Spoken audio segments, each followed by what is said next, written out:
I live in a part of the United States that we call flyover country.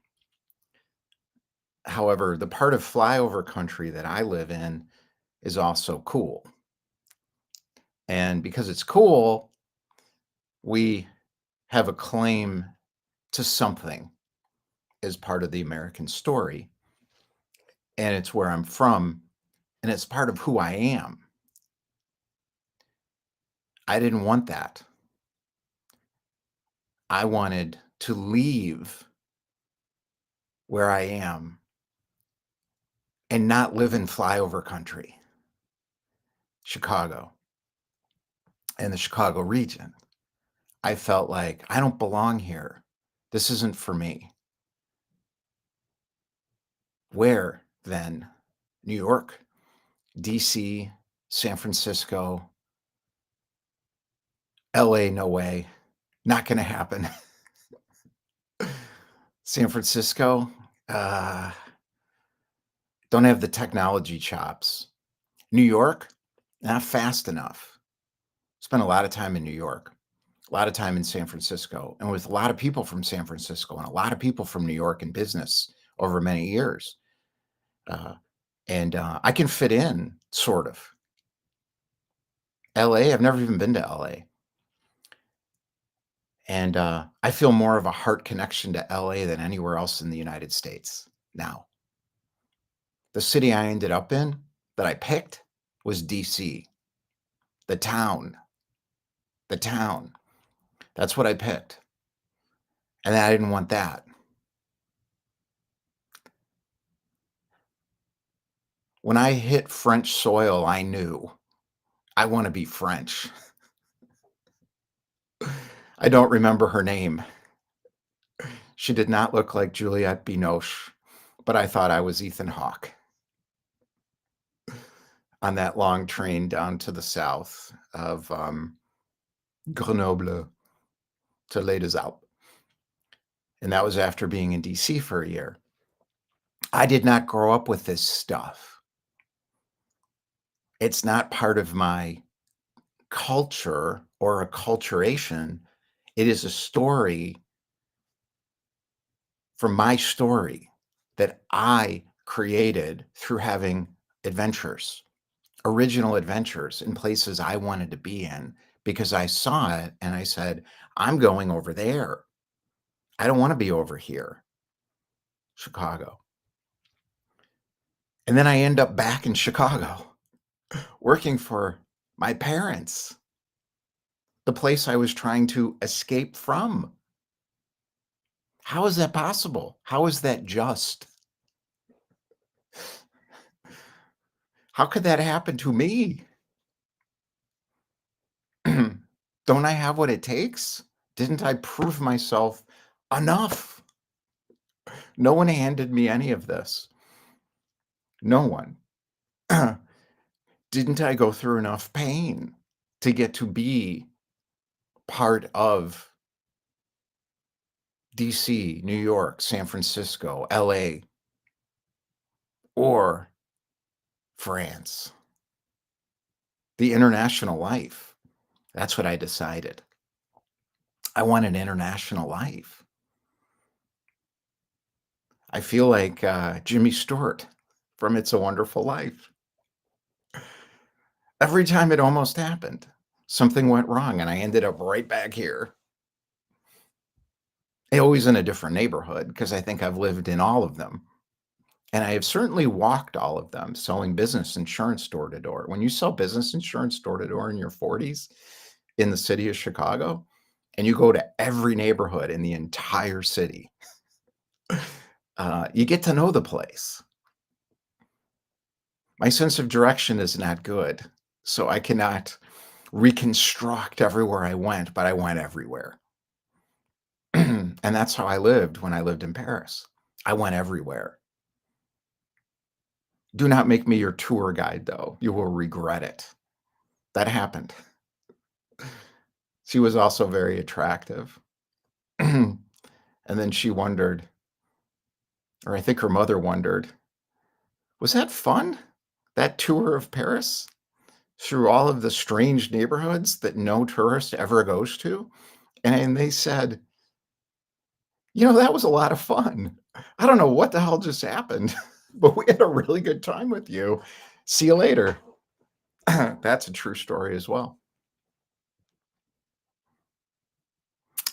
The fact that I was invited to live on the Avenue de la Bosquet after I should have come back to the United States and gone back to school with a bunch of models and not know how to do that right is just a hilarious part of the story. And I had nowhere to live, and, I worked my network,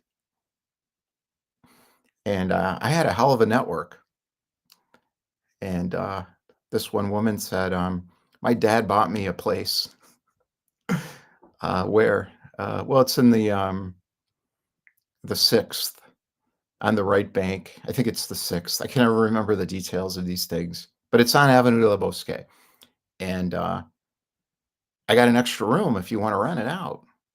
"How much?" She told me, and I was like, "I'm out." I don't have that kind of money. I think it was 300 bucks a month. That was my entire budget. And she said, "Doesn't matter. He'll pay." So I moved in. And a week later, she's like, "I think I need you to leave." And her model friend moved in. There's a lot of stories. Know your story. How to find your storyline. Freedom comes from story, from knowing your story. I didn't know my story. Why? Because I didn't want it. I wanted a different one. Like, no, it's not the past I want.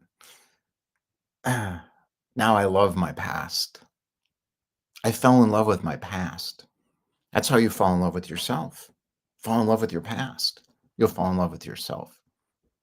I wasn't ashamed of my past. I just wanted a different one. I wanted to be social media famous so I wouldn't have to work anymore. That was the beginning of the project in 2020.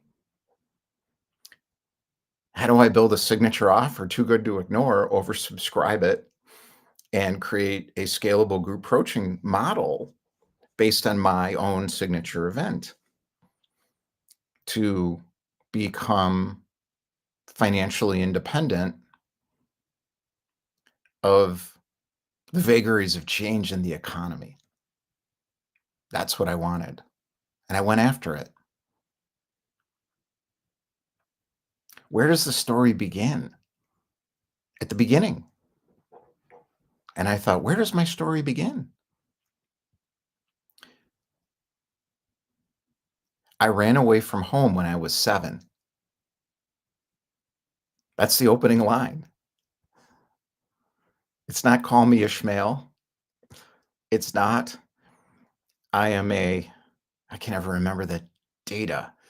I am an unattractive man. I am a wicked man. My liver hurts. Dostoevsky, Notes from Underground. You have to look it up because I can't remember. My favorite opening to a work of literature ever, ever. I'm an unattractive man. I'm a wicked man. Dostoevsky was a hilarious comedian. Hilarious. He was the George Carlin of Russia. I'm not kidding. St. Petersburg was a dry place filled with unhappy people that were being crushed by being in Russia. And they crushed Dostoevsky and they put him in a labor camp. It still exists, I think. Those places are real. And what came out of it? I'm an unattractive man. I'm a wicked man. My liver hurts. And a beautiful story. Apropos of the wet snow at the end. Doesn't get the girl, but I'm liberated, he said. And I have a real life. That's what he taught Russia. Some saw it, some didn't like it. Some very powerful people did not like that. It is appropriate to our society today from my perspective, what Dostoevsky knew. It's time to know your story. I ran away from home when I was 7, and my mother said, "Larry, where are you going?" My answer was, "Anywhere but here." Was I 5 or 7? Neither one of us can remember. We've discussed this. I say 7. 7 feels right. Is it right? I don't know. Does it matter? No, doesn't, because it's my story. It's not even her story. It's my story. She's giving me some data to help me remember my story. Where are you going? Anywhere but here. You might want to bring a coat, she said. And I said, "Oh, okay." I don't remember if I put it on over my pajamas or in the old suitcase I found in the closet. That I don't remember. I think I put it in the suitcase. So maybe that makes me 5. Hard to say. 2 hours later, I returned. This is the beginning of my story. What happened? I don't know. Nobody does. She doesn't. Was there a neighbor who saw it? Probably not. Why? Well, it was January and it was snowing a lot. Chicago in January used to snow a lot. And I don't mean like a lot. We used to go up on the roof. We call it roof. I call it roof. Is it a roof or I don't know. That's what I call it. I'm not going to make up another word. That's the word I was taught. Could it be called something else? Depends where you're from. That's part of the point. I jumped off apropos of the wet snow, two-story roof, into the snow. Could I have died? Probably. How old was I? Probably around 7. No, probably old. I don't know. I don't remember. I just remember doing that a lot. How'd I get on the roof? Second store windows. That's how deep the snow used to be. Used to be, not anymore. Used to be in Chicago. 2 hours later, I return. Where'd you go? Doesn't matter. Still mad. Brought my suitcase back. I don't remember if I put my coat on or not. Beginning of my story. Where did it lead? Here. Home. Where's home? That's your question you have to answer. Where is home? I wanted my home to be in France and then everywhere in the world. I got to live like that as a local in a lot of places, but I never got to live like that as my life from the standpoint of a career, which is what I wanted. And I tried all of them. I didn't try 1 or 2 careers. I tried all of them. So I've been functioning like this since I was 7. I'm going over here. Anybody else want to come? No. All right, see you later. Bring a coat. Oh, fine, whatever. What does this make me? When you know your story, you'll know the answer. I can't tell you the answer to your story. You have to tell yourself the answer to your own story. Why am I from Chicago? Why does Chicago matter so much? And I'm thinking about that a lot. Why does Chicago matter so much in the United States of America? Why is Chicago so important? Chicago is so important to understand the United States of America. I was at an economics club meeting. The only reason I ever went to any of these places was to make money. I never would have gone to something like that, except clients could be there or people who could introduce me to clients because I spent my whole life doing business development and building little entrepreneur kind of structures, bootstrapped, so I wouldn't have to work for other people. Or, as my dad said, never let anybody tell you what to do. And I like that idea a lot, but I wanted a shit ton of money. And the money was the path to freedom. I thought. I believe that. I used to believe that.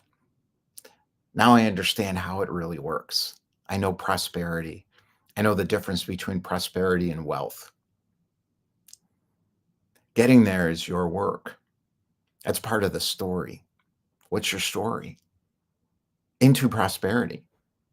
What does prosperity include? Resourcefulness, resources. Where are they? They're inside. Then where do they show up? In the world. Through how? Connection with other people. Which people? The right people. Only. How do you surround yourself with the right people? Start talking about who you are by being that thing. Don't describe it. Be it. What's the pathway to that? That's what we're talking about. Know your story, how to find your storyline. When the story came, I'm reading my thing now. When the story came, life opened in ways that surprised, delighted, and astounded me. How many years of remembering? I don't know, 3? Or since I was 7? I would say since I was 7. How many years of accelerated remembering? I would go back to April, May, June, July of 2023, where I accelerated remembering after a beginning opening of remembering, which started on September 20th of 2020 at 5 a.m. when I had my wake up, knock, knock, Neo. This is the first Matrix. It's early in the movie. Mr. Anderson, played by Keanu Reeves, who's working in Goliath Corporation or whatever the hell they called it. It wasn't Goliath. Was it Goliath? It might have been Goliath. No, that might have been a different movie. I don't remember the name of the corporation in the Matrix. It's a perfect name because it's meta. It's got to be something to do with it's making fun of meta in a way. The whole idea of technology, from my perspective, technology people are going to see it differently. I see it as a parody of technology, the Matrix, because it's like Dostoevsky said, there is no answer in technology for humanity's evolution. There isn't. That's what Dostoevsky was trying to explain. He's talking about the Crystal Palace in London, and same thinking as today. AI will get us out of the box. AI. Back to the story. When the story came, life opened in ways that surprised, delighted, and astounded me. I had no idea this was all going to happen. I just knew it was right. September 20th, 5 a.m., 2020. Do it. Wake up. Knock, knock. Wake up, Neo. The Matrix has you. Follow the white rabbit. He worked in a job and in an industry he hated. Good technology company, which is awesome. Way to go, Wachowskis. They're from Chicago. Of course. Chicago's important. There's a reason. I'm seeing it clear and clear every day why Chicago is so important in the United States. And they're screwing it up here. The government. Some of the governments. I love where I live. I don't live in the city anymore. We moved out. We live in an area called Evanston, Skokie. Skevinston. It's not Evanston and it's not Skokie. It's Skevinston. And that's important too. For me, because it's where I'm home. I feel home. It's expensive. It's not like living in Long Island or San Francisco or LA. I don't know how anybody does that. Trust funds, right? Or wealth accumulated, and then the desire to hold on to it so I don't lose my house. There's been a lot of movies about that too. Um, the best is with Paul Rudd and Leslie Mann. He gets a big hit. I think it's Nirvana or something, and then he starts his own record label because he wants to do real music. It's just great. It's like I can't make any money. And Leslie Mann's character is like, where the hell are you? This is my life too. I totally get it. I had to get through that, and he did too. It's hard to have a mature relationship with a mature woman who is beautiful and getting older, same age as me, in my case, who's kind of saying, look, I'm not following and running around after you. I need you to be here because I have a life too. She wants to go out to the clubs. We were talking about that. My wife used to dance a lot at clubs in the city. And I ended up in the same clubs, and I looked around. I probably saw her same time. And I'm like, I hate this place. Let's go to a bar. And then I ended up on Rush Street at like one of these bars with a bunch of criminals because my neighbor was, I danced at nightclubs when I was in my 20s. And I'm an AA at that time still. So I'm an early adopter. So I was in AA from 17 to 24, but I'm not an alcoholic. Lots of stories behind all that stuff. AA is great. I want to put it on my resume on LinkedIn. I'm not kidding. I'm going to do it. Day by Day Club. I was in AA in Georgetown and DC, and I was in AA in Paris. Now, everybody I'm talking about is not, I want to make this clear. I'm not using last names, and I got to be careful because some of these people that I knew. They're public figures. How the hell did I weave into that stuff? I didn't grow up like that. I went. I loved AA. Not an alcoholic. My imposter syndrome in AA was I got to go drink more to come back. And there was a guy from West Virginia.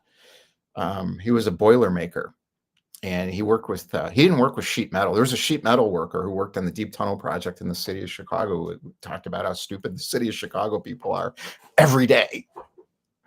Because he saw it. He's working on the project. He's like, they're doing it wrong. It's architected wrong. And he did the work. So he knew what was going on. It was a mess. And he saw it. And they're lying on TV about it. And he's like, they're lying on. He was right because he did the work. He only saw his perspective, of course. That's the elephant thing. But anyways.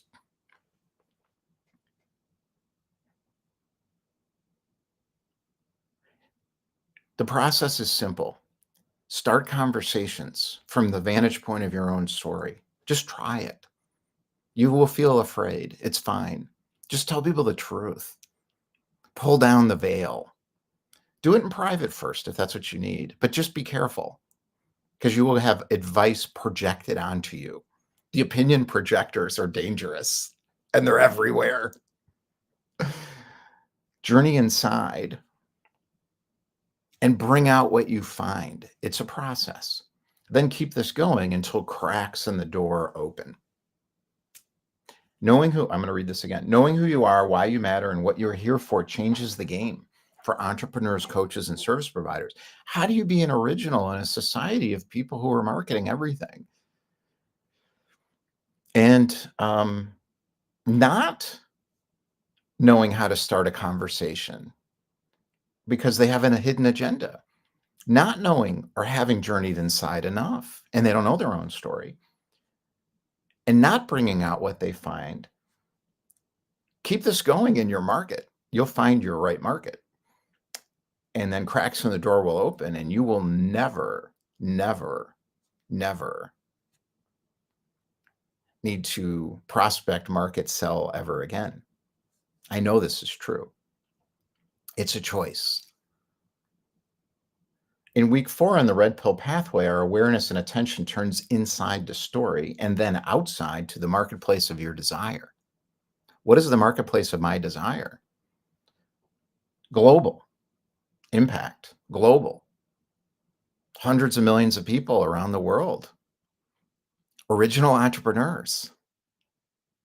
coaches who have gifts, they want to deliver them, service providers who are better at what they do. Best product wins. That's my desire. I want the best product to win. I always have since I was 7. That's why I left home. I didn't like the product. That house didn't fit me. Is there something wrong with my parents? No. That little didn't fit me. Is there something wrong with my parents? No. That little container was too small for me. I want to go to New York, DC, LA, San Francisco. I tried. I went to DC. I networked like a maniac. My friend ran the White House tour, political appointee. Her dad had hundreds and hundreds of billions of dollars, hundreds of billions. So she got a plum job. How did I meet her? Networking in DC. I don't know these people. It's not my. She was from Chicago too. Different circles. I got into those circles. Did I try? No, it just happened naturally, organically. And I'm trying to figure out what to do for a living. She's like, "You want to meet Michael Deaver?" Yeah, what the hell? Who's Michael? I'm like, yeah, oh yeah, Michael Deaver. Yeah, I know him from TV. Yeah, Charlie Rose interviewed him, I think. I watched Charlie. I stayed up all night watching Charlie Rose in the McLaughlin group. That's what I did in school. I read the New York Times, the Wall Street Journal, the Financial Times, the Herald Tribune, and then I stayed up all night watching the McLaughlin group and Charlie Rose. People are like, what do you want to do? I want to be a New York Times reporter like Thomas Friedman. And then a bureau chief in Jerusalem. Well, you got to write. Well, I'll just apply and then I'll start writing. Like, it doesn't work like that, you idiot. I learned that. That's why I came back to Chicago. And I'm like, Michael Deaver, huh? Well, okay, you got to get ready for that kind of a meeting. I'm going to introduce you to Michael Deaver, Reagan's chief political consultant. How much time are you going to get? 30 seconds. Hey, here's some dumbass kid from Chicago who's trying to figure out how to make it in DC. That's how I'm going to introduce you. No, I'm not making this up. You can't embarrass me. These are important relationships. I learned networking from people who do it for real. And don't screw this up. I said, maybe you better not introduce me. And then I came back. 2 years. Why? This one woman said to me, she was beautiful. She was like in her 30s, and I'm, anyways. And you're gonna move back to Chicago? Why? I'm like, what do you mean? You're gonna go work for your dad, your mom, and your grandmother in Chicago? Are you crazy? You're in DC. She worked for the she was an economist. Where'd you go to school? I think I asked her. Well, Yale. Like, well, that's the problem. Those places won't let me in. It's not going to happen. I'm in the wrong town. That's the point. Chicago is the right town. It's also a town, different kind.